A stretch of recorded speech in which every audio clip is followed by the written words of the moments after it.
Good morning, ladies and gentlemen. Welcome to the Rangers Respite. I'm your host, Philip, and I have a new camera, courtesy of a recommendation from my co-host from the Single Out Frontier, Doug. And I have lights.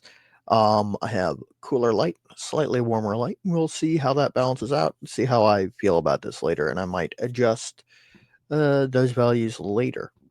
Now, you may notice slightly crisper, slightly less fisheye lens like. And let me know what you think in the comments down below. I'd really appreciate it. And without further ado, let's talk about today's review, which is the Crown Royal Blender Series Bourbon Mash. And to kick off this review, I've got to talk a little bit about context. Like I did with the benchmark review, where I talked a little bit about like where it sits in bourbon, I've got to talk a little bit about geographic indicators, or GI, um, and international treaties, and ruffled feathers. So, for those of you who don't know, bourbon can only be manufactured in the United States. There are some that believe that it can only be manufactured in Kentucky, and they would be wrong. What's interesting is you can say, for example, on your label of your scotch that it is aged in X bourbon barrels. You cannot say that it's bourbon, distilled from a bourbon mash, or anything like that. Now, Crown Royal had this series, and it may have gotten kind of stymied as a result of a response to this, um, where they were going to like release examples of the blending stock. They were going to call the series Blender Series, and they started with something that they called Bourbon Mash. Now, my memory isn't great, and I read this like 2 minutes ago, and I've already forgotten. I'm trying to. Okay, so basically, they called this bourbon mash because it is distilled from a mash that, if it were distilled in the United States, would be considered bourbon. Uh, Better than 51% corn, remaining amount distilled from uh, rye, barley, or wheat, and aged in a new barrel.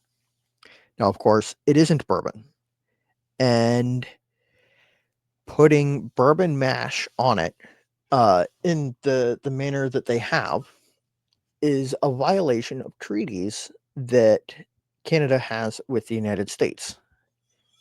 These treaties protect bourbon as a GI, a geographic indicator. It can only be a product of a certain region, nation, etc., like cognac, scotch, grappa. And as it turns out, in Europe, rye whiskey is apparently the sole purview of Canada, which was a terrible mistake on the part of Europe's leaders.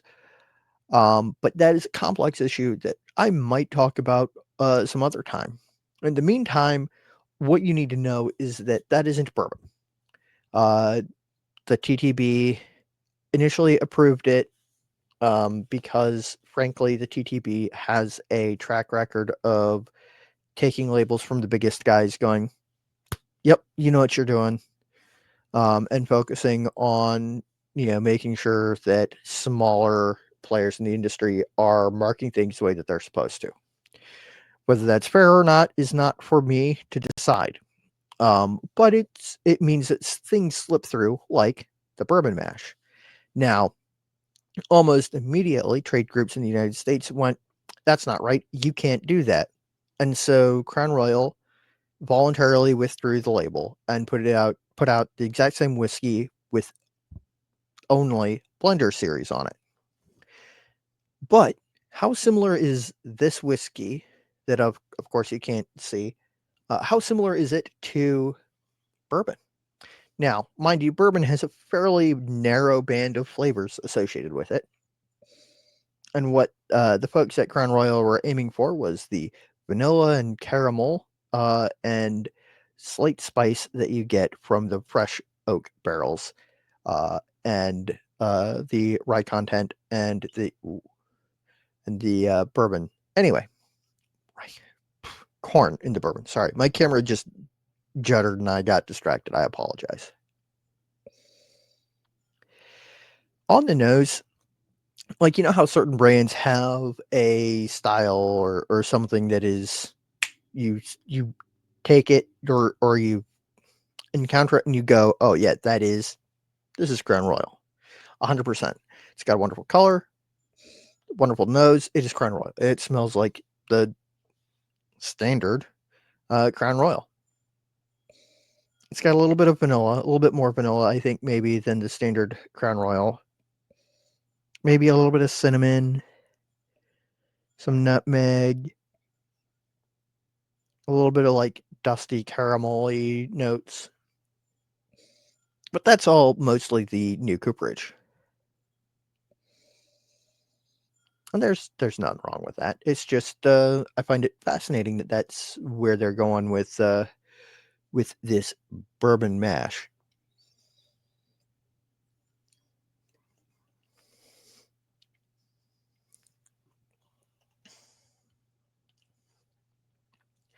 Yep.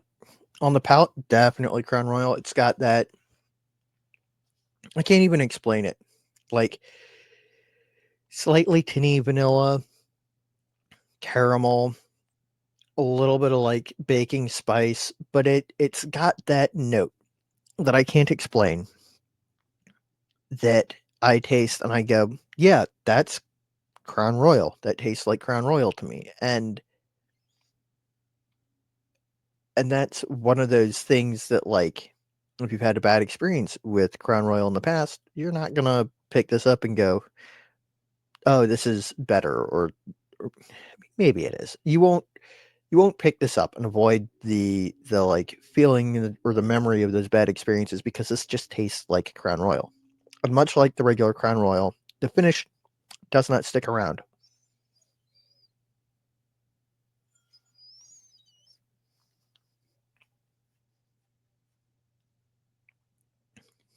It's here and gone. A whisper of tastes like Crown Royal.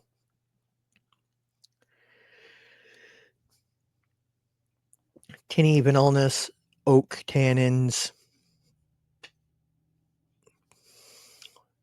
whispering away into nothing. And you know what's interesting is that Canadian Club has a little bit of a similar note in that like tinny artificial vanilla and thin flavor. I mean, it's 40% alcohol by volume, 80 proof, and obviously chill filtered. Um, and it's kind of boring. I've wasted enough of your time, so let's get into the three questions that I always ask. Starting with, do I like it? Eh, it's inoffensive. I like a dram that's got more going for it. This is just boring. I don't particularly enjoy boring whiskey. Two, do I think it's a good value? If you can find it, and I don't believe it's on shelves anywhere. I think under the label of Blenders series it might be, but under Bourbon Mash I don't believe that it is. Um, eh, I think it's a little bit pricey for what it is, but again, that is my personal opinion. It's not an expensive dram. I think I paid like 35, $40 for the bottle a couple of years ago, and clearly I've enjoyed it with how much of it I have consumed. To be quite honest, I don't have much call to drink Crown Royal. I find it boring, so I don't. But I'm willing to give new things a fair shake to see how they shake out. I will say I've always liked the Crown Royal lids, the like little crowns, and I do like the bottles. They're unique. They're fascinating. You see it and you know that's Crown Royal. And of course, they all come with free dice bags. I use mine as dice bags if I ever emptied a bottle. Um, uh, Third and final question: do I recommend it? Not really. If you are a fan of Crown and you're looking for a step up, my genuine recommendation is just the Black Label. It's a little bit deeper, a little bit more. robust. It's not that much more. It was one of my older siblings' favorites for a while. Or Noble Collection is a considerable step up in cost, but it's pretty good. Um, I don't really, I don't recommend this. I might do a Crown and Cola shootout. Hear me out. I have a couple of friends who drink Crown and Cola. One of them swears by Coke. One of them swears by Royal Crown Cola, RC Cola, which may not be available everywhere in the United States. In fact, I know that it isn't because it's hard to get where I am now. I've got to go to a dry goods store in town because they're the only ones that carry that, and the only ones who regularly carry Cheerwine, which is my personal favorite soda. I might do a shootout using that stuff of Crown Royal and colas. See what comes out on top. Without further ado, I will cease wasting your time, figure out what I did with my mouse, and um, I will go ahead well, and spin the wheel, roll the dice, whichever it is, to see what I'm reviewing on Monday. Now, last week, or when I first came back, I said that what I was going to do is on Fridays, I was going to roll to see what Lost Lantern products I'm going to review. But tomorrow, I'm doing a sort of interesting, slightly different. I've got some timely Lost Lantern stuff to talk about.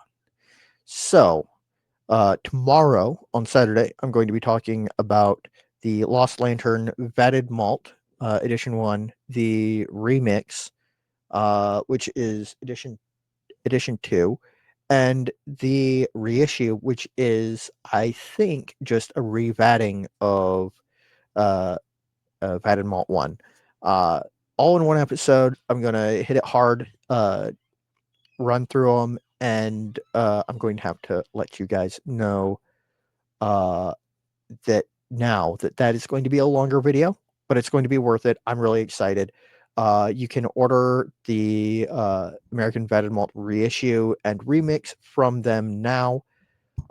They're part of the fall collection, and then next weekend, not this coming Saturday, but the Saturday after that, I'm going to be talking about either one of the Triple Eights, or I'm going to start at the other end and talk about the Warfield in their new single malt Scotch Lovers collection. Without further ado, let's see what I'm reviewing on Monday.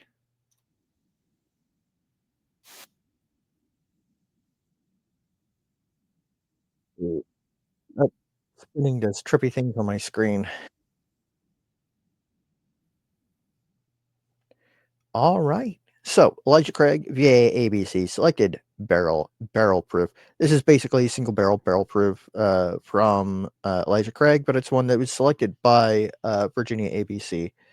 Um, there have been a handful. I don't remember which one this one is. I'll let you guys know on Monday. Not on Monday. On Wednesday when I review it. I'm excited for that. It's going to be a good one if you like bourbon. So, before I leave you for today, if you enjoyed this video, please like, subscribe, share this video with your friends, poke fun at them for drinking Crown Royal. Don't actually. The best whiskey is the whiskey you like. The best way to drink it is the way you like to drink it. But again, you can poke fun at your friends for drinking Crown Royal. If you have different thoughts on this, or you have questions about bourbon as a protected term and where it is not in some markets, drop a comment down below. Uh, I've got friends who know way more than I do who will watch these videos and are probably happy to help you out in discovering or you know understanding the way the rules work on that front.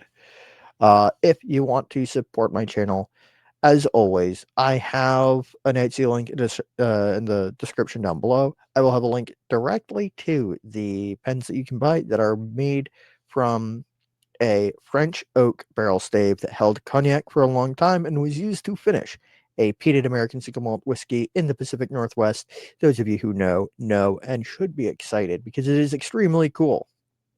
Um, If you want to learn more about American Single Malt Whiskey, of course, I co-host the Single Malt Frontier with my good friend Doug. There will be links to that in the description down below as well. Thank you all for tuning in. It's been wonderful to see you.